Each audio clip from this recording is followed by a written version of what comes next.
아멘. 할렐루야. 우리 주님을 사랑하시는 분들만 아멘 합시다. 아멘. 장사복음의 핵심이 두 가지가 있다고 했습니다. 그래서 그 장사복음의 핵심을 통해서 나타나는 그 두 가지의 형태가 있고, 결론적으로 우리에게 부르시는 초청의 메시지가 한 개가 있다 했습니다. 그게 무엇이냐면, 첫 번째 장사복음의 핵심은 하나님만 언제나 옳다라고 고백하는 삶이 되어져야 한다는 것입니다.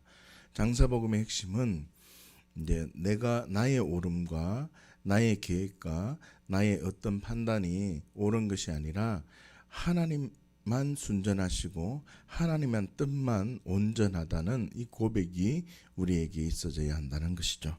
두 번째는 심판을 그대로 받아 누린다는 것입니다. 심판을 통해서 하나님의 뜻이 있다는 것을 알고 심판은 그대로 받는다는 뜻입니다. 이 가치가 우리 안에 있어져야지만, 하나님이 우리에게 원하시는 것은 이 심판을 원하시는 것이 아니라 이 채찍질을 통해서 하나님은 우리에게 원하시는 그 부르심이 있는데, 우리는 복음을 오해하기 때문에 그 채찍질만 받는 고통에만 집중할 뿐이지, 그 하나님 우리 아버지께서 채찍질을 대신은 자기 자녀에게 채찍질을 하시는 그 이유에 대해서는 집중하지 못한다는 뜻이죠. 그래서 하나님께서 우리를 선한 길로 인도하기를 원하시고, 하나님은 우리에게 풍성한 열매를 주기를 원하셔서 채찍질을 하시거나 가지를 치는 그런 일들을 함에도 불구하고, 우리는 내가 고통이 따른다라고 하나님을 원망하고 그 회초리에 집중하고 하나님 왜 그렇습니까? 라고 불평하고 시험에 드는 하나님을 인식하지 못하는 단계까지 이른다는 뜻입니다. 그래서 장사복음, 무덤에서 예수님의 그 무덤에 들어간 사건을 통해서 우리가 무엇을 깨달아야 되느냐 하면, 하나님 언제나 옳습니다. 그대로 받으신 예수님의 그 마음을 우리가 받아야 되고, 두 번째는 예수님께서 심판을 받을 이유가 없었는데, 예수님은 죄도 없고 흠도 없고 티도 없는 분이셨는데 그 심판을 십자가에서 그대로 다 받으셨고, 예수님은 그 자리에서 못을 뽑고 스스로 내려오셔서 예수님은 12명의 천사를 불러서 그 지역에 있는 그 자리를 심판할 수 있는 권세가 있었음에도 불구하고 예수님은 심판을 그대로 받으셨다는 뜻입니다. 그래서 우리는 하나님만 언제나 옳다는 가치, 하나님의 뜻에만 반응하려고 하는 가치와 하나님의 그 심판을 그대로 받아야 된다는 그 가치가 먼저 내려져야 한다는 것이죠. 이 두 가지의 가치를 통해서 우리가 믿음으로 반응하는 것은, 하나님이 내 아버지가 되신다, 하나님은 내가 이제는 하나님의 자녀가 되었구나라고 하는 이 가치가 세워져야 합니다.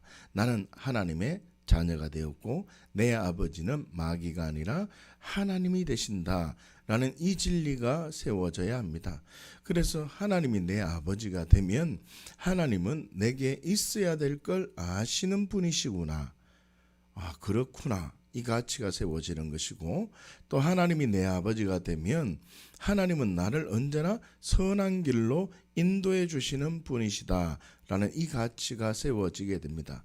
그러므로 통해서 두 번째로 세워지는 가치는 하나님의 말씀에 대한 가치가 세워지게 됩니다. 하나님의 말씀은 나를 세우는 것이구나, 하나님의 말씀은 나를 보호해 주시는구나, 하나님의 말씀은 나를 통제하고 나를 억압하는 게 아니구나, 하나님의 말씀은 내게 행복을 주시는 거구나, 하나님의 말씀은 나를 억압하고 옥죄이는 것이 아니라 하나님의 말씀을 보면 볼수록 하나님은 나를 더 자유롭게 해주시는 분이시구나 라고 하는 이 비밀이 풀어져서 내 삶 속에 자유함, 기쁨을 경험하게 된다는 뜻입니다. 다시요, 이 장사복음의 핵심이 무엇이냐 하면, 하나님이 내 아버지가 되었다는 이 가치가 선언되어지고, 두 번째는 영적 자유함이 경험되어진다는 것입니다. 여러분, 예수님은 우리에게 십자가를 통해서 부활을 통해서 우리에게 너의 모든 죄와 저주가 해결되어졌다. 너가 받아야 될 심판을 예수가 받았고 너는 이제 심판의 대상이 아니다. 너는 이제 사랑의 대상이다. 라고 십자가와 부활을 통해서 완벽하게 선언해 주셨는데 우리는 슬픔과 걱정을 다 가지고 있거나 교회 공동체에 정죄감이 있거나 우리 안에 기쁨이 아직 경험되지 못한다면 그 사람은 아직 무덤을 통과하지 못한 자, 아직 십자가에 달려있는 자라는 뜻입니다. 건강한 교회는 어떤 교회냐면 무슨 일이 있든 기쁜 것입니다. 무슨 일이 있든 행복하고 내 안에 자유가 있는, 즐거움이 있는 그 길을 걸을 때 정말 하나님은 기뻐하신다는 것이죠.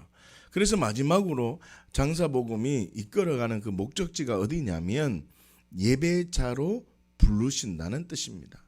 너 정말 하나님이 네 아버지가 맞아? 너 정말 말씀을 통해서 믿음으로 반응할 수 있는 그런 삶을 살기를 결단하니? 그러면 너는 가장 중요한 예배자의 삶으로 너를 한번 걸어가 보면 좋겠다. 너 예배자의 삶으로 걸어갔을 때 많은 사람들이 너 그런 상황에서 그런 위치에서 너 그렇게 하나님을 바라보거나 불평하고 저주할 수 있는 그런 자리인데 어떻게 저렇게 믿음 흔들리지 않고 도리어 기뻐하고 자유함을 누리는 자리에 있을 수 있니? 라고 하는 그 사람이 도저히 이해할 수 없는 그런 반응들이 일어날 때 그 사람이 예배자로 있다면 그 사람은 도리어 우리의 모습을 보고 하나님을 발견하게 되는 것이죠.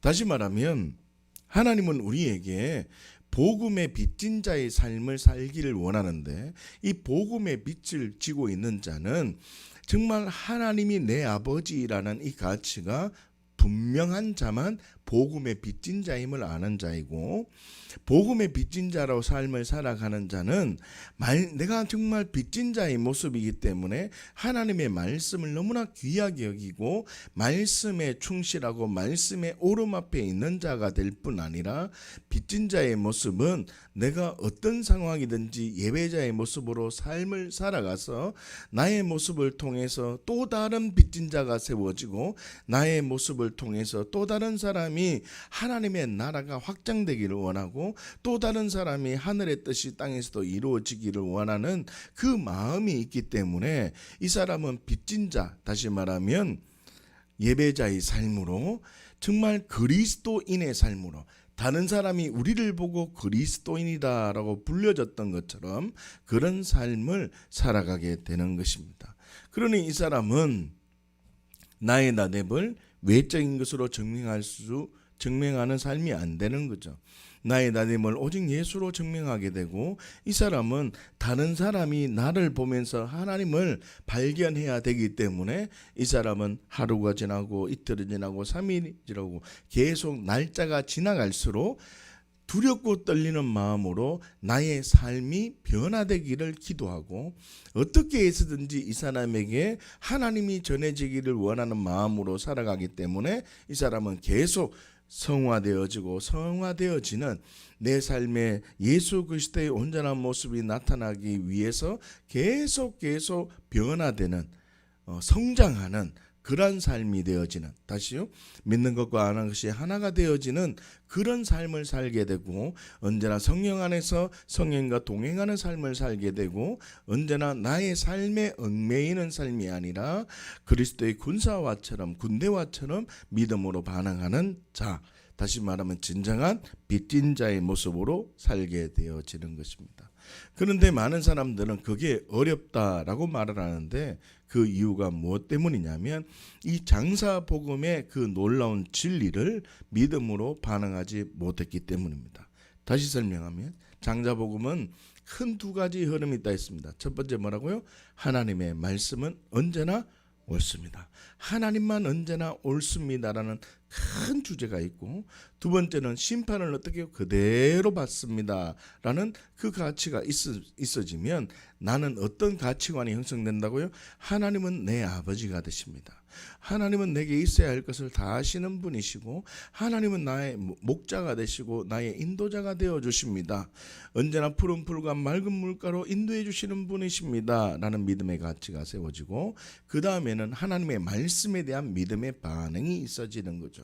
하나님의 말씀은 내게 행복을 주는 말씀이기 때문에 어떤 내가 견딜 수 없는 나의 부르심에 대한 말씀이 오면 그 말씀에 기쁨으로 반응하고 그 말씀에 믿음으로 반응하는 힘이 생겨지는 거죠.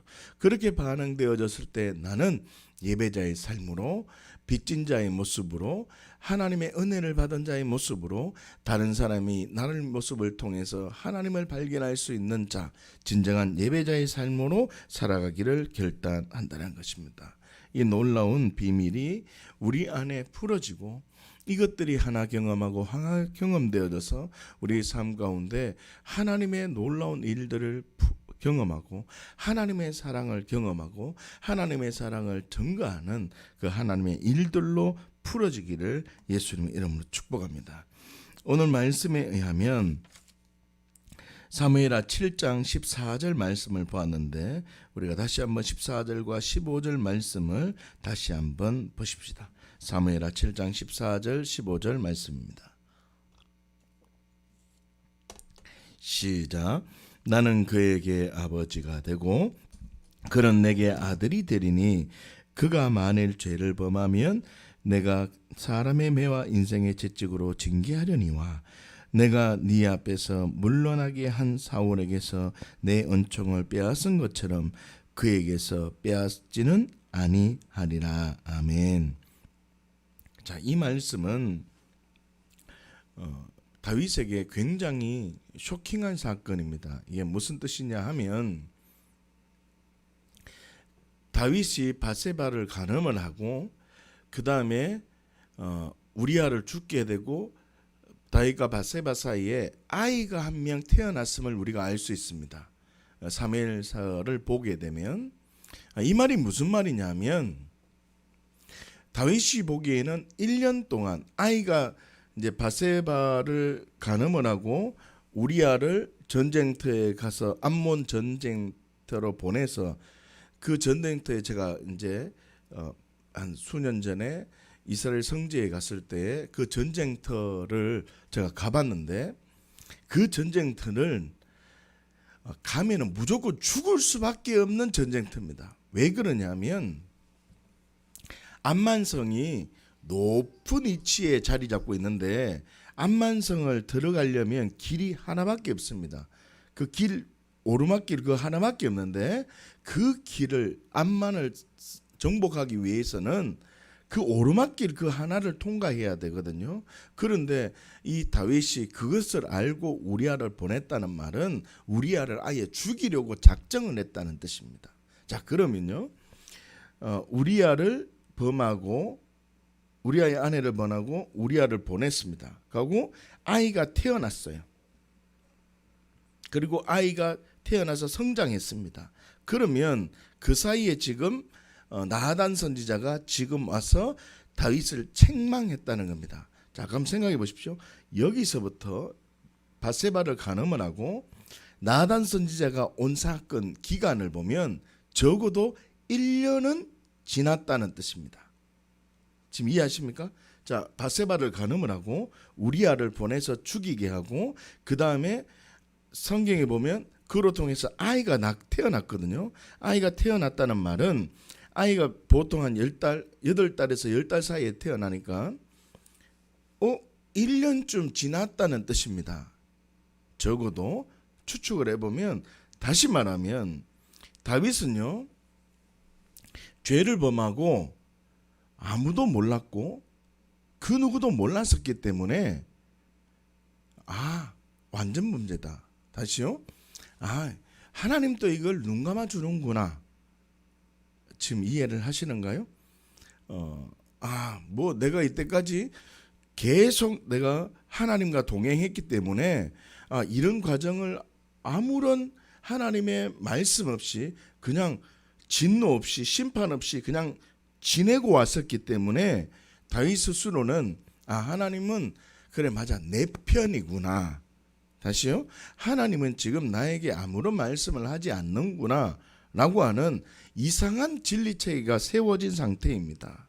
그럴 때 나단 선지자가 와서 지금 책망하는 것이고 너의 모든 삶이 잘못되어졌음을 지적하고 있다는 뜻입니다. 할렐루야. 이 흐름을 저와 여러분들이 알고 있어야 됩니다. 이 흐름 속에서 우리가 사무엘하 11장 2절 말씀을 함께 한번 보았으면 좋겠습니다. 사무엘하 11장 2절입니다. 함께 보십시다. 시작. 저녁 때 다윗이 그의 침상에서 일어나 왕궁 옥상에서 거닐다가 그곳에서 보니 한 여인이 목욕을 하는데 심히 아름다워 보이는지라. 아멘.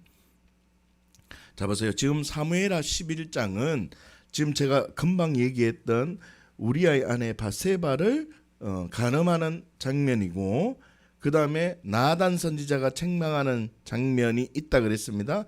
그런데 우리가 읽었던 맨 처음에 읽었던 본문은 사무엘하 7장입니다. 다시요. 이 사건 전의 일입니다. 자 그런데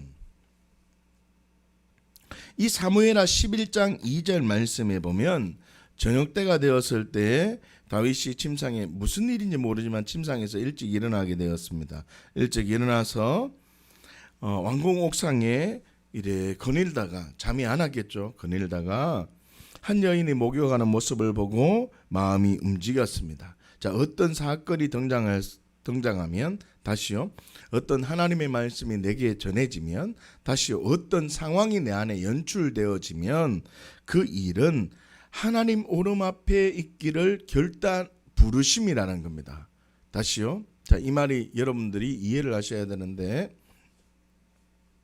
우리가 삶을 살아갈 때에 하나님이 내 아버지가 되시고 하나님은 나와 함께 하시고 하나님은 나에게 언제나 선한 것을 주신다라는 믿음의 가치가 세워져 있지 않으면 우리는 어떤 믿음의 반응을 하냐면 어떤 어려움이 오거나 어떤 선택을 해야 되는 순간이 오면 하나님은 나를 시험하는 것일까?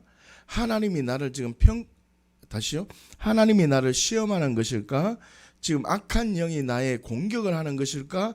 라는 생각을 해서 선택을 제대로 하지 못하는 상황이 됩니다. 그렇지 않습니다. 하나님은 우리 아버지가 되시고 하나님은 나를 인도해 주시고 하나님은 언제나 나를 풍성한 열매로 항상 있는 열매가 있기를 원하시는 우리 하나님임을 믿는다면 우리는 어떻게 반응을 해야 되느냐 하면 어떤 상황, 내가 마음이 흔들릴 만한 상황, 내 마음이 시험이 되는 상황이라 할지라도 그 상황 앞에 하나님이 지금 나에게 원하시는 게 무엇일까? 다시요. 이것이 악한 영의 공격일까라고 생각하는 것이 아니라 하나님이 지금 나에게 좋은 것을 주기 위해서 나를 시험하고 있다라고 생각하시면 됩니다. 이게 그리스도인의 믿음입니다. 다시요. 내가 지금 운전을 하고 있다가 내가 불법으로 유턴을 해야 되는 상황이 생겼어요. 그럴 때 이게 마귀의 시험이다, 유혹이다, 하나님께서 나를 인도해 주시는 것일까? 이런 생각을 하는 것이 아니라 그 상황 속에 하나님 언제나 오라요. 그런데 내가 지금 이 상황에서 하나님이면 내가 어떻게 반응하기를 원하십니까? 라고 하는 이 가치, 다시요. 하나님을 인식하는 이 가치가 있기를 원하시는 거지. 나를 하나님이 저 봐라 저럴 줄 알았다 라고 보시는 분이 아니라는 뜻입니다. 하나님은 내가 풍성한 열매가 항상 있는 증인의 삶으로 살기를 원하시는 분이시지 악한 영을 우리에게 막 공격해서 우리를 막 저게 뭐 되겠나 안 되겠나 한번 보자 라고 그런 분이 아니라는 뜻입니다. 그렇기 때문에 어떤 상황이 연출되면 하나님 언제나 오라요. 이 연출 상황이 되면 하나님이면 어떻게 반응할까요? 라는 이 가치가 있어야 되는데, 다시요, 내 아버지 되시는 그분의 뜻을 발견해야 되는데, 그것이 하나님의 마음인데 우리는 그 마음을 놓쳐버리고 내가 주인 되어서 내 생각과 내 감동과 내 몸이 원하는 대로 반응해 버려서 또 다른 심판이 이루어지는 경우가 많이 있다는 겁니다.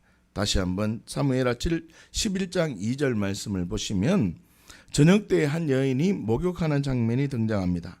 이 장면이 뭐라고요? 다시 말하면 다윗이 심판의 자리에 있게 된 것입니다. 지금 이해하십니까?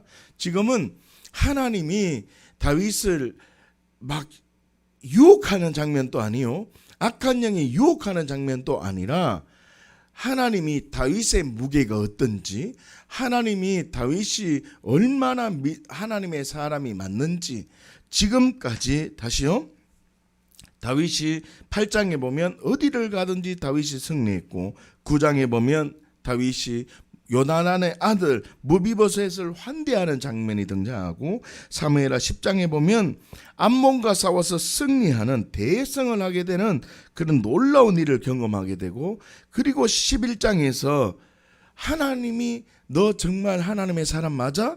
그러면 너 이 상황에도 하나님의 오름 앞에 있을 수 있니? 그래, 나는 너가 그렇게 있을 수 있을 거라고 믿어. 더 큰 복을 줄 거야 라고 하시는 분이 하나님이신데, 우리는 그 의도를 모르고 내 감각과 내 생각과 내 몸이 원하는 대로 반응해 버리는 허망한 삶을 살아서 악한 영의 유혹에 빠져서 허덕이며 삶을 살게 되는 그런 어려움 속에 있게 된다는 뜻입니다. 다시요, 다윗이 지금 심판의 자리에 있게 된 거예요. 하나님이 복을 더 주려고 하나님이 그 부르심 앞에 있게 된 것입니다. 그러니까 이해하셨어요? 그래서 한 여인이 목욕을 하는 그 상황을 보게 된 것입니다.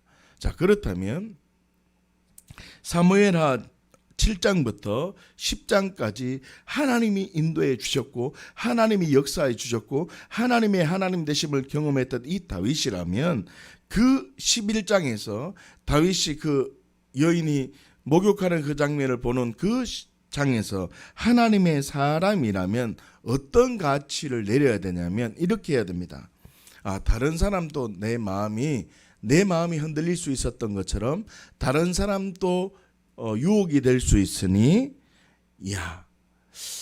법으로 제정을 하거나 아니면 보수공사를 해야 되겠다라고 하는 이런 가치가 세워져야 됨을 우리는 알 수 있습니다. 더 나아가서 하나님은 너 7장부터 11장까지 놀라운 하나님의 일을 경험했지 않느냐? 너 하나님의 사람이야. 하나님의 사람은 너가 이런 상황에도 11장 2절과 같은 상황에도 믿음의 삶을 살는 삶이 되어지기를 원해. 악한 영이 유혹을 하는 것이 아니라 하나님의 말씀에 반응하기를 원해 라는 이 부르심인데, 다시요, 다른 사람도 유혹될 수 있다는 생각으로 보수공사를 하거나 법령을 제정하는 삶으로 살기를 하나님이 원하시는데, 그런데 우리는 결론을 알 수 있습니다. 보수공사를 하는 것이 아니라 한 여인을 빼앗기 위해서 수단과 방법을 동원하지 않고 그 여인을 빼앗아 버렸다는 것입니다. 다시요, 심판은 하나님의 공의가 선언되는 장소입니다. 이 말이 무슨 뜻이냐면 하나님의 말씀에 어떻게 너가 지금 반응을 하고 있었니? 너 정말 하나님의 말씀에 반응하는 게 맞니? 다시요, 이 말이 뭐냐면 너 정말 하나님을 인식하고 살아가는 삶이 맞느냐 이 말입니다. 여러분, 다시요, 우리는 생각하기를 많은 일들을 해야지 하나님이 기뻐하신다라고 생각합니다. 열매를 많이 맺어야지만 하나님이 우리를 좋게 여기신다라고 생각합니다. 그렇지 않습니다. 하나님은 내가 하나님을 아버지라고 인식을 하고 아버지라고 인정하는 삶을 하나님은 기뻐하십니다. 여러분 생각을 한번 해볼까요? 내 자녀가 엄청난 열매를 경험했습니다.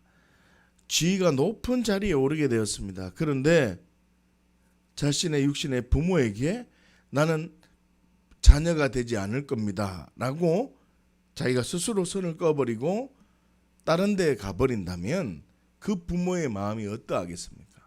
똑같은 것입니다. 지금 하나님께서는 우리에게 어떤 열매, 어떤 무엇을 원하는 것이 아니라 하나님은 그 자녀의 관계를 원하신다는 겁니다. 더 나아가서 어떤 심판, 어떤 일이 있으면 심판을 통해서 자신의 정체성을 확인하기를 원하신다는 뜻입니다. 어떤 일에 내가 기도를 해서 믿음으로 열매를 얻어내고 내가 어떤 풍성한 일을 거두어들이는 그런 외적인 것으로 나타내는 것으로 하나님이 보시는 것이 아니라 그 어떤 현실 앞에 너 정말 너의 정체성, 하나님의 자녀로 너 정체성, 하나님의 말씀을 믿는 자로 너의 정체성, 보이지 않는 세계가 있다는 것을 믿는 믿음으로 삶을 살아가느냐, 이것으로 증명하기를 원하신다는 겁니다. 하나님은 하나님을 하나님으로 인정하는 삶이 되시기를 예수님으로 축복합니다. 그런데 다윗은 심판을 통해서 하나님의 사랑을 발견하는 것이 아니라 죄의 통로가 되어버렸다는 것입니다. 다윗은 어려운 일을 통해서 밧세바가 목욕하는 그 일을 통해서 하나님의 사람처럼 믿음의 행동을 했던 것이 아니요, 하나님의 말씀에 반응했던 것도 아니요, 그리스도인답게 반응했던 것도 아니요, 오직 나의 만족과 나의 유익을 위해서 반응했던, 하나님의 사랑을 받은 자처럼 반응했던 것이 아니었다는 것입니다. 한번 보십시오. 사무엘하 11장의 심판은 밧세바의 사건이 어떤 흐름 속에 있었는지를 우리가 더욱더 생각해 보면 이 말은 맞습니다. 여러분, 사무엘하 10장은 다윗이 암몬과 싸워서 승리하는 내용입니다. 그리고 사무엘하 9장은 요나단이라는 아들, 그 무비보셋을, 절뚝발이 무비보셋을 정말 환대해주고 식탁에서 같이 밥을 먹게 하는 아주 사랑과 정의에 가득 찬 사람으로 묘사됩니다. 사무엘하 8장은 다윗이 어디를 가든지 여호와께서 이기게 하셨다는 내용이 등장합니다. 그리고 사무엘하 7장은 다윗이 성전을 지으려고 했다는 것입니다. 자, 보십시오. 다윗은요, 밧세바 사건을 통해서 정체성의 심판을 받고 있는 것입니다. 다시요, 성경 흐름을 쭉 보면 성전을 지으려 했던 그 생각은 하나님은 분명하게 기뻐하고 그 복을 주신 것은 당연한 것입니다. 그런데 이 성경의 흐름은 진정한 성전, 다윗 자신의 삶이 성전으로 세워지기를 원하신 것입니다. 야, 너 성전이 되어지면 어디를 가든지 승리하게 될 거야. 너 성전이 되면 누구든지 사랑하는 삶이 되어질 거야. 성전이 되면 정말 누구도 힘들어했던 그곳에서 승리하는 삶이 되어질 거야. 너 성전 세우려고 하지? 그러면 너가 성전이 되어져야 돼. 너 성전을 세우려고 하지 말고 네 자신이 먼저 성전이 되었는가를 확인해 보아야 돼. 다윗이 어디를 가든지 성전을 확장케 하고 하나님의 하나님 되심을 나타내 보이신 놀라운 성전의 능력, 하나님이 함께 하시는 능력을 경험했습니다. 그렇게 경험을 하고는 밤에 자신이 성전이 되지 못했다는 겁니다. 자신이 하나님과 나와의 관계가 끊어져 버렸다는 겁니다. 외적으로는 전부 다 성전이 든든하게 세워진 것 같고 외적으로 보면 정말 아름다운 성전이 세워진 듯해 보이지만 나는 성전이 되지 못했다는 것입니다. 심판, 이 밧세바의 사건을 통해서 외적인 성전보다 다윗 자신의 성전을 세우기를 하나님은 더 원하셨다는 것입니다. 다시 말하면 뭘까요? 이 어떤 심판은 나를 세우기 위함이라는 뜻입니다. 심판은 하나님이 나에게 더 큰 복을 주기 위함이라는 뜻입니다. 심판은 나를 유혹하고 나를 평가하고 저거 할 수 있겠나라고 보는 하나님이 아니라 저 분명히 저거 선악과 따먹다 이런 하나님이 아니라 심판을 통해서 나를 세우기 위함이라는 뜻입니다. 나를 견고하게 세우기를 원하는, 정말 예수님을 믿으면 정말 행복해진다는 것을 경험해 보기 위해서, 너 정말 어디를 가든지 전쟁에 승리하고 너 어디를 가든지 아름다운 열매들이 경험되어졌지? 그래, 고맙다. 그런데 나는 외적인 무엇의 열매보다 너가 성전되기를 원해. 너가 든든히 세워지기를 원해. 너가 사무엘하 7장부터 10장까지 그렇게 놀라운 일이 있었지? 그 일이 너의 안에도, 너의 삶 속에, 너의 인생 가운데도 이루어지기를 원해. 이 부르심이 있었다는 뜻입니다. 할렐루야. 무비보셋을 환대할지라도, 너가 선행을 아무리 많이 할지라도 그 선행으로 너가 성전되는 게 아니라는 뜻입니다. 그러니까 선을 행하는 것으로 내가 그리스도인이 되었다라는 걸 증명할 수 없다 그랬잖아요. 왜요? 선을 행하는 것, 율법을 지키는 것은 율법을 지키면 지킬수록 나는 죄인임을 알고, 율법을 지켜나가면 지켜나갈수록 나는 예수님이 필요하다는 걸 발견하기 위해서 율법이 있는 것인데, 율법을 지키는 것으로 나는 의롭다라는 걸 증명하려고 한다면 그 자체가 잘못된 것이라는 거죠. 그래서 무비보셋을 네가 아무리 환대할지라도 너는 존재적인 죄인이야. 너 아무리 사회사업을 많이 해도, 너가 아무리 코로나 때 이 지역을 돕는 성금을 냈다 할지라도, 너가 미개척 미종족 지역에 아무리 그걸 위해서 헌금을 냈다 할지라도, 너가 정말 그 선행으로 너의 너됨이 그리스도인이 되지 못해. 예수로만 너가 선해질 수 있는 거야 라는 것을 얘기해 주고 있다는 겁니다. 다시요, 전쟁에서 승리할지라도 하나님의 능력이 아니면 아무런 의미가 없는 자임을 알기 위해서 이런 심판이 있게 된 것입니다. 그래서 심판을 통해서 우리에게 하나님이 원하시는 게 있습니다. 그게 뭐라고요? 하나님의 사랑을 발견하기 위함이다 라고 우리가 얘기했습니다.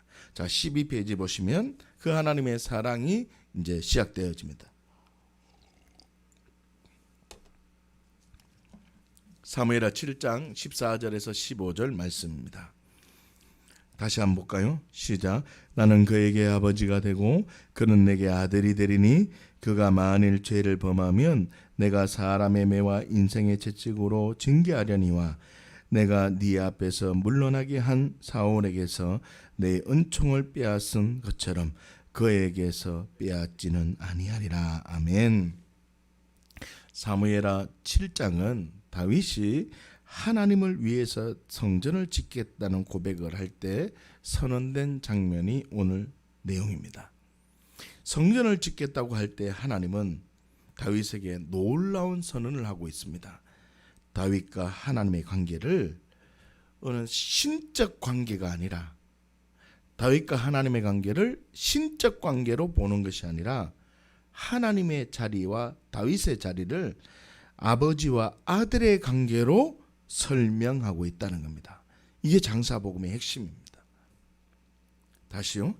아버지와 아들의 관계 속에 있을 때 은총이 빼앗기지 않겠다라고 선언하고 있습니다. 그러나 아버지와 아들의 관계가 끊어졌을 때에는 사람의 매와 인생의 채찍으로 징계하겠다라고 말씀하십니다. 자, 한번 보세요. 그러면 다윗은 밧세바의 사건을 통해서 아버지와 아들의 관계를 더욱더 선명하고, 밧세바의 사건을 통해서 아버지와 아들의 관계가 더욱 견고해지는 그 자리에 있기를 원하셨고, 그 밧세바의 사건을 통해서 너가 진정한 성전이 되기를 원하셨고, 밧세바의 사건을 통해서 장사복음의 핵심이 뭐라 했죠? 너가 진짜 예배자의 삶으로, 너가 성전이 되는 삶으로 살기를 원하시는 그 부르심이 있다고 했다는 것입니다. 다시요.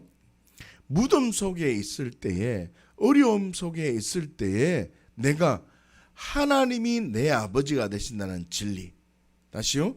어려운 문제가 있을 때 하나님을 인식하고 하나님이 내 아버지가 되신다는 이 가치가 세워지면 우리는 정리될 것이, 금방 많은 것들이 정리되기 시작한다는 뜻입니다. 하나님이 내 아버지가 되시고 내 삶을 인도해 주신 분이 누구라는 겁니다? 우리 하나님이라는 겁니다. 그러니 이 문제는 문제일 뿐인 겁니다. 그러면 이 문제를 통해서 심판이 왔으면 하나님이 무엇을 원하시는지를 알게 되어져서 하나님의 뜻대로 반응하게 되어지는데, 이 하나님과 자녀의 관계를, 나와의 관계를 아버지와 나의 관계로 인식하지 않으면 우리는 내 마음대로 반응해 버린다는 겁니다. 다시요. 신앙생활의 핵심은 하나님이 나와 함께 하시는데, 그 하나님이 신적 자리가 아니라, 신의 위치가 아니라 그 하나님이 신이신데 어떤 자리라는 겁니까? 나의 아버지가 되신다는 겁니다. 다시요.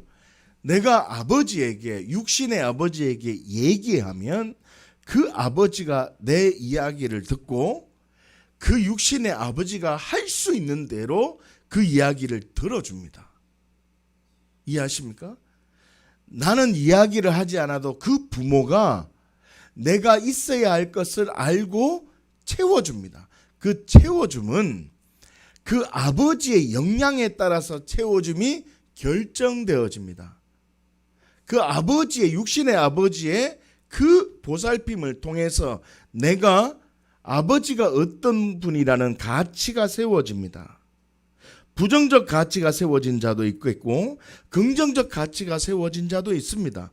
그런데 어떠한들 그 가치가 세워졌는데 하나님의 말씀을 딱 보니까 하나님이라는 분이 내 아버지가 된다는 겁니다. 이게 기독교 신앙의 끝이에요. 자, 그럼 보세요. 자, 두 가지 흐름이 있습니다. 육신의 아버지가 내 아버지다, 하나님이 내 아버지다는 이 가치가 있습니다. 그러면 내가 아버지께 이야기를 하면 아버지는 내 마음을 알고 아버지의 역량에 따라서 나를 도와줍니다.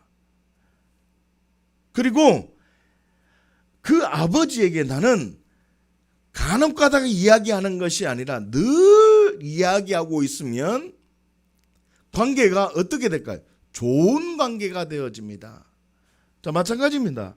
하나님 아버지에게 아버지의 능력을 내가 공급받고 싶고 아버지의 사랑을 내가 공급받고 싶으면 육신의 아버지께 이야기한 것처럼 나도 기도라는 것을 통해서 아버지께 이야기하는 겁니다. 그러면 육신의 아버지는 이야기를 통해서 아버지의 능력의 한계에 대해서 나를 도와주지만 이 하나님은, 이 아버지는 어떤 분입니까? 전지전능하신 하나님이십니다. 그런데 우리 인간은 육신의 아버지에게 잘못된, 왜곡된 아버지의 가치가 있기 때문에 이 가치로 이 하나님 아버지께 이야기를 하는 겁니다. 이 가장 큰 문제입니다. 막 아버지께 때를 쓰고 아버지께 설득하고 아버지께 내 원한을 얘기해서 아버지의 뜻을 움직여서 받아냈던 사람은 부자지간의 관계가 인격적이지 않은 상태에서 어떤 열매와 어떤 삶을, 어떤 필요를 경험했던 이 사람은 하나님 아버지를 요와 똑같이 경험합니다. 하나님은 인색하신 분이셔. 하나님은 내가 감동시켜야지만 내게 필요를 채워주셔. 하나님 마음을 움직여야지만 하나님은 나에게 역사를 해줘. 떼쓰고 떼쓰면 들어주셔. 지금 무슨 말입니까? 왜곡된 아버지 상을 들고 하나님 아버지를 대칭시켜 놓고 신앙생활을 한다는 뜻입니다. 여러분, 하나님은 우리가 만났던 그 잘못된 왜곡된 부정적 아버지의 상이 아닙니다.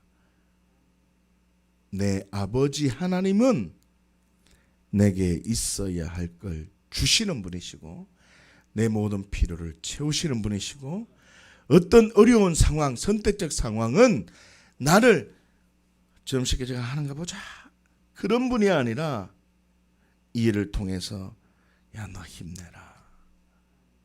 이 일을 통해서 너가 더욱 세워지기를 원하고 하나님 아버지가 왜 채찍질을 합니까? 너 세워지고 너 올바른 삶을 살기 위해서 채찍질을 하는데 우리는 그걸 모르고 인식하지 못하고 내 마음대로 아버지 마음을 결정해버린다는 겁니다. 다시요. 지금 이 말씀은 성전을 세우기 원한다는 겁니다. 다윗이 하나님께 성전을 세우고 싶은 마음, 지금 사무엘하 7장의 흐름을 보면 하나님께 성전을 내가 세우고 싶습니다 라고 하는 이 마음이 있을 때 하나님께서는 다윗을 보고 야, 너가 어떻게 이런 마음을 가질 수 있느냐? 괜찮다.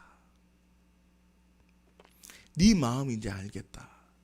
그러나 너 무엇을 짓는 것, 성전을 짓는 게 중요한 게 아니라 너 그냥 나를 신적 관계로 맺지 말고 이제는 아버지와 아들의 관계로 있었으면 좋겠다. 그러면 내가 너를 지켜줄게. 어떤 상황이든 하나님 아버지와의 그 관계 속에만 있어달라. 이 부르심이었습니다. 여러분, 제가 오랫동안 신앙생활을 하지 않았습니다. 여러분보다 신앙생활을 더 연수는 작았습니다. 그러나 이 복음이라는 것을 발견하고 10여 년 동안 믿음의 걸음을 더디질지라도 한 걸음 한 걸음 가보니까 이 결론이 있더라고요. 우리는 하나님을 아버지로 바르게 인식하면 하나님은 우리에게 있어야 할 걸 다 하시고 하나님은 우리를 선한 길로 인도해 주시며 하나님을 아버지라고 바로 인식하면 어떤 어려운 문제, 선택적인 부분을 하나님은 네가 무슨 선택을 하든지 나는 너를 도와준다. 네가 무슨 선택을 하든지 나는 너를 지켜준다.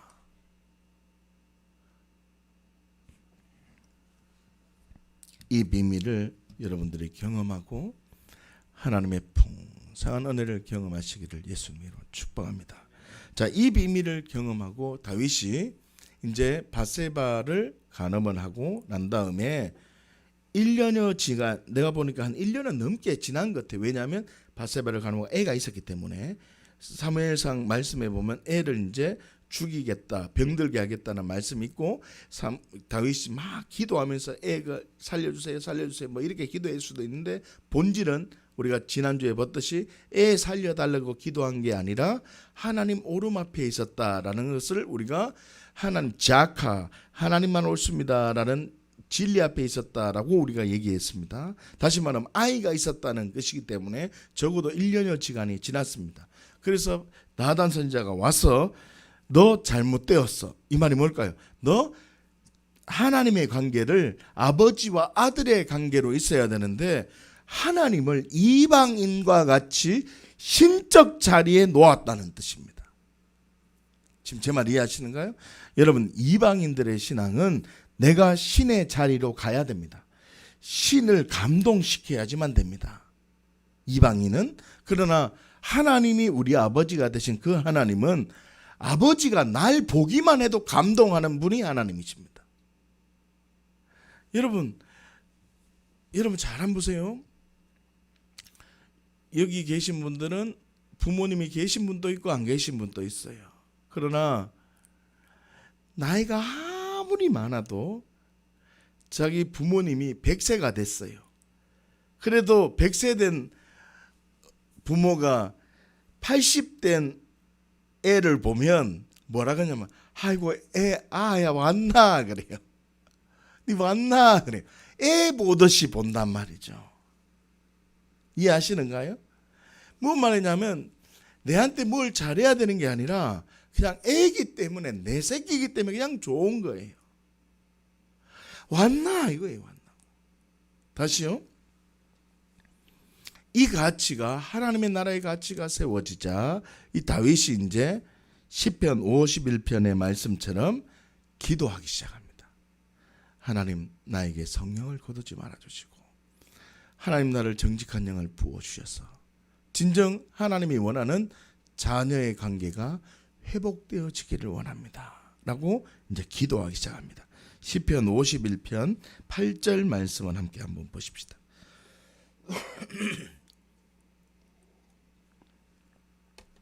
시편 51편 8절입니다. 제가 먼저 봉독합니다. 내게 즐겁고 기쁜 소리를 들려주시사 주께서 꺾으신 뼈들도 즐거워하게 하소서. 아멘. 함께 볼까요? 시작. 내게 즐겁고 기쁜 소리를 들려주시사 주께서 꺾으신 뼈들도 즐거워하게 하소서. 아멘. 다윗은요 아버지와의 관계를 발견하자 주께서 꺾으신 뼈들도 즐거워한다고 고백합니다. 주께서 꺾으신 뼈, 다시 말하면 나단 선지자를 통해서 선포된 그 심판을 즐겁게 감당할 수 있게 해달라고 고백하고 있다는 겁니다. 왜요? 이 일을 통해서 나는 하나님이 이제 신이 아니라 그 신적 존재의 그 하나님이 내 아버지가 됐다는 뜻입니다. 신, 하나님은 신이시거든요. 그 신인데 신으로 대하는 것이 아니라 하나님을 내 아버지로 인식할 때 그때부터 놀라운 일이 풀어지기 시작한다는 걸 기억하십시오. 다시요. 문제를 해결해 달라고 기도하는 수준이 아니라 선포된 심판이 옳다고 고백하는 자리에 있게 된 것입니다. 뭐라고요? 심판을 그대로 받게 되었다는 뜻입니다. 다윗이 하나님과의 관계를 하나님과 아들의 관계로 이제 회복되어졌다는 뜻입니다. 심판을 넘어서 어떻게 해요? 하나님 아버지, 그 아버지가 되시는 아버지를 발견하고 자녀에게 허락해 주시는 그 놀라운 사랑, 그 영광을 보았기 때문에 나는 이제 심판을 나는 견뎌낼 수 있는 것입니다. 시편 51편 13절 말씀 한번 볼까요? 시작. 그리하면 내가 범죄자에게 죄의 도를 가르치리니 죄인들이 주께 돌아오리이다. 아멘. 다윗은요 아버지와의 관계가 발견되어지자 이제는 자신의 본분이죠. 하나님을 아는 것. 자신의 본분이죠. 아버지의 일을 내가 하는 것. 자신의 본분이 이것이죠. 사랑을 받은 걸 증거하는 게 내 본분이라는 걸 아는 겁니다. 다시요. 하나님의 일이 이거잖아요. 하나님과 예수 그리스도를 믿는 것. 하나님의 일이 이거잖아요. 나도 그와 같이 하리라. 하나님의 일이 이거잖아요. 하나님의 사랑을 증거하는 것. 그러니 이제는 범죄자에게 하나님의 일을 알리는 것. 내가 아버지와의 관계가 회복되어지니까 하나님의 일이 무엇인지 발견하게 되어져서 그의 일을 감당하게 되는 겁니다. 다시요. 하나님을 자랑하는 자리에 있게 되어졌다는 것입니다. 다시요. 아버지와 아들의 관계가 회복되어진 자는 어떻게 하느냐면 내가 받은 감격을 증거하는 자가 되어집니다. 오늘 주일날 선포된 말씀과 똑같죠. 우리나라 대부분 사람들은 십자가를 반쪽만 합니다. 이게 무슨 말이냐? 이제 여러분들이 아실 겁니다. 반쪽만 한다는 것은 십자가를 통해서 나의 모든 죄와 저주가 해결되어졌고 내가 받아야 될 심판이 해결되어졌음을 믿으면 이 사람은 영은 구원을 받아요. 그런데 영이 구원을 받지만 내 혼, 내 육체, 이 땅에서의 풍성한 자유를 경험할 길이 없어요. 다시요.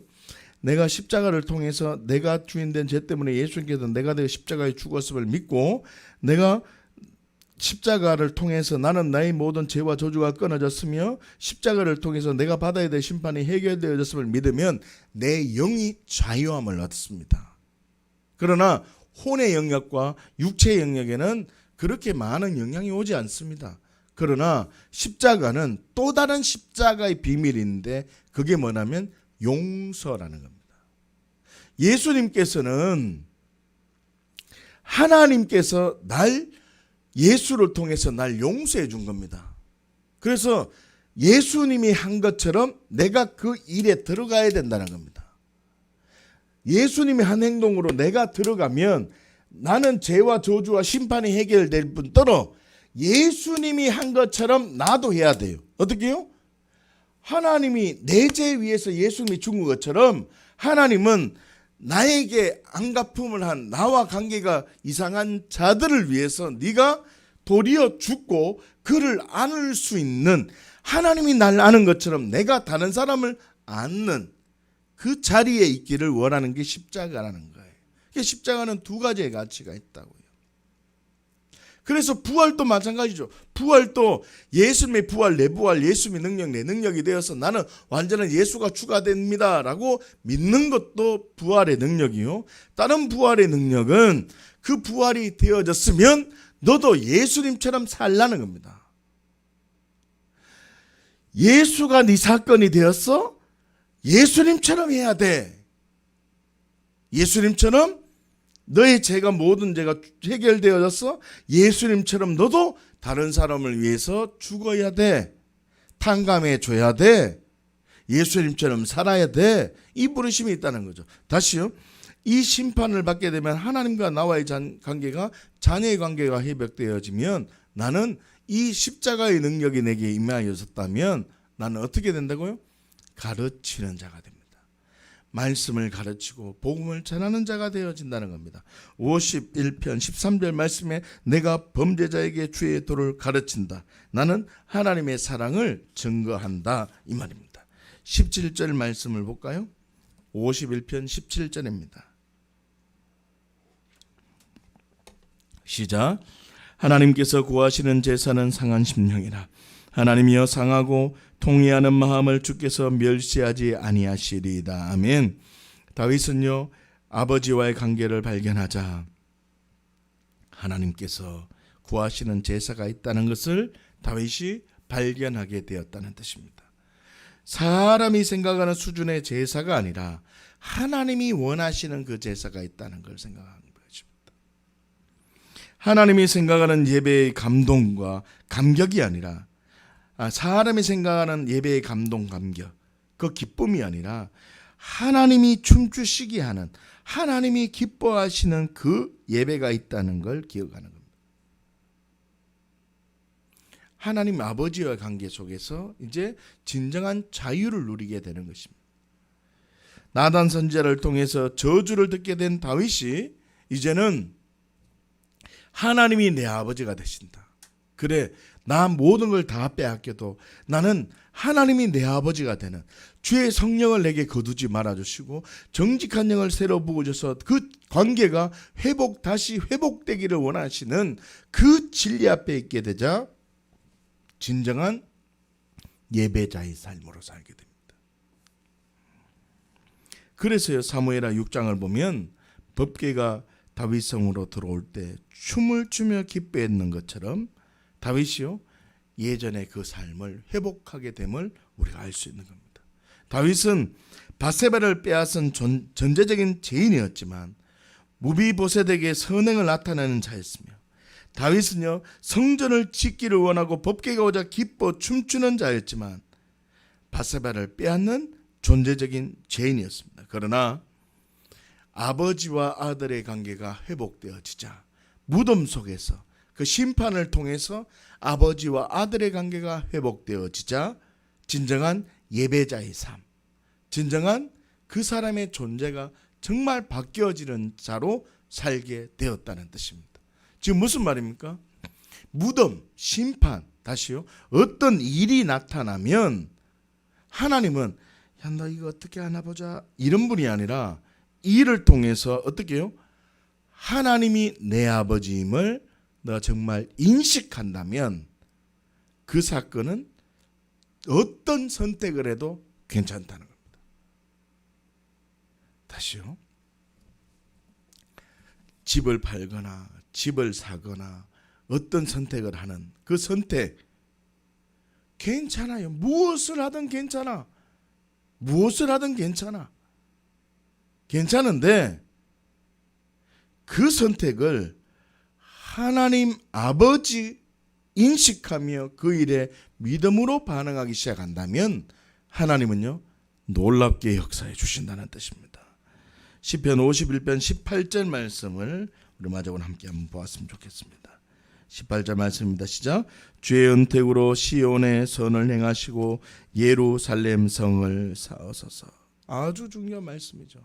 지금 시편 51편 말씀에 주의 은택으로 시온의 선을 행하시고 예루살렘의 성을 쌓으소서. 진정한 예배자. 다시요. 다윗이 성전을 지으려고 했는데 주의 은택으로 예루살렘의 성을 쌓겠다고 고백합니다. 다시 말하면 자신이 지어야 될 성전을 이제 발견하게 된 겁니다. 내 성전, 심령의 성전. 내가 하나님을 하나님으로 인정하며 신적 존재인데 그분이 내 어떤 분이라고요? 아버지가 되신다. 그래서요 목사의 말을 잘 들어야 돼요. 왜 그러냐면 왜곡된 아버지상을 가지고 하나님을 거기에다가 접합시켜서 신앙생활 한다고요. 막 달라 하고 땡땅 부리고 그런다고. 하나님은 내게 있어야 할 걸 아시는 아버지다. 말씀을 붙들어야 돼요. 기도를 세게 하면 하나님이 응답한다. 아니라고. 여러분 옆집 아저씨한테 기도 많이 해봐요. 땡깡 막 소리 질러가지고 이거 사주세요 라고 옆집 아저씨 얘기해봐요. 옆집 아저씨 경찰 불러요. 경찰 부른다니까. 그러나 하나님 아버지와의 관계가 바로 세워지면 하나님은 내게 있어야 할 걸 아시고 하나님은 내게 은혜를 베어주십니다. 자신이 지어야 될 성은 자신의 의가 아니라 자신의 그 감정이 아니라 주의 은택으로 지어야 될 자신의 몸, 진정한 성전임을 발견하게 되는 겁니다. 밑에 보십시오. 결론적으로 심판을 통해서 하나님의 사랑을 발견하지 못한다면 아주 중요한 말이죠. 주대심의 삶을 살아갈 수가 없는 것입니다. 다시요. 아버지와 아들의 관계임을 직면할 때 주대심의 삶을 살아갈 수 있는 것입니다. 하나님 언제나 옳습니다. 고백하며 믿음의 삶을 살기를 원하십니까?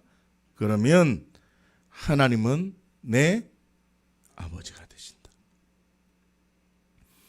하나님은 내 아버지가 되신다. 이 아버지는 내가 경험했던 부모나 내가 알고 있는 어떤 사람의 부모의 그런 부모의 선한 부모의 형상이 아니라 완벽한 하나님 아버지가 되신다. 이분은 무조건 다 해줄 수 있는 분이시다.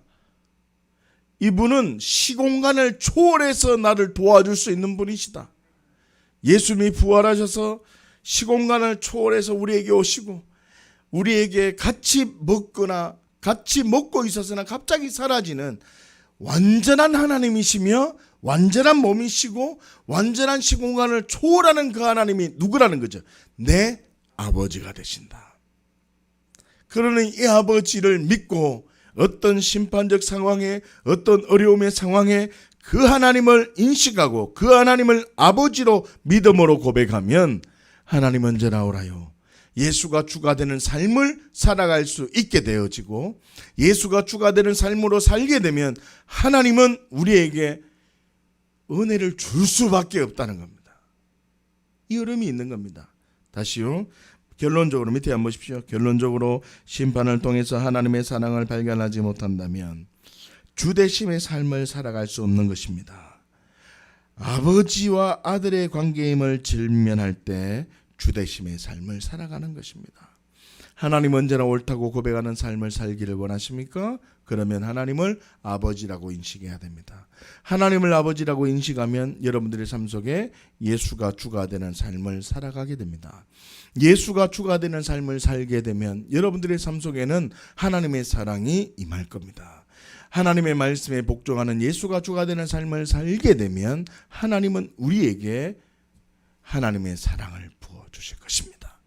이 놀라운 비밀을 여러분들이 결정하고 이걸 믿음으로 반응하여 내가 받은 십자가의 은혜, 내게 임한 하나님의 사랑을 발견하여 내게 탕감받은 그 은혜로 다른 사람에게 주의 도를 전하며 주의 은택을 나누며 내 성전이 더욱더 커지기를 기도하고 심령의 성전이 견고해지기를 위해서 기도하며 하나님 언제나 옳습니다. 아버지가 되십니다. 고백하며 믿음으로 살아간다면 하나님은 우리에게 그것도 놀라운 비밀을 부어주시는 하나님이심을 고백하고 이 은혜를 경험하는 죄안가족 모두가 되시기를 예수님 이름으로 축복합니다.